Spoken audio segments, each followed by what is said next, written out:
صار بي الشوق ونويت الزواج، وأول إنسانة أم حسن حبيتها الزهرة بنت عمي، ويحق لي عليها غار بالرغم كل عمري ما حاكيتها، وهو طيب من يصير الحب حلال وترضي الله وتعتنيها لبيتها. وفاطمة الزهراء آية من الجمال وأترف من النسمة اللي اشتميتها، فلان متقدم لها ويرفض الرسول، ضاع صبري ودمعتي اندليتها، الحيرة كبرت بين اروح وما اروح لحد ما قررت وتعنيتها، ارد ادق الباب بس اخجل واخاف ويدي ترجف وابد ما دقيتها، واسمع المقضية وتفضل تعال، وعتبة الباب بخجل ضبيتها باوعت للهادي وقريت السلام، لكن الفاتحة بقلب قريت.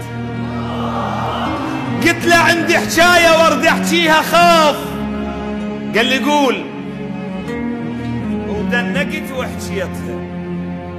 اطلب ايد الزهرة جيتك يا الرسول، سكت بس كلمة نعم حسيتها، هو ساكت وانا ساكت واستحيت، والاملاك تشامر بشكليتها. نزل جبرائيل، نزل جبرائيل على الهادي الرسول شاوره، وقال للرسول انطيتها. قلت له نقرا الفاتحه لعقد القران، قال لي الله يقول انا قريتها.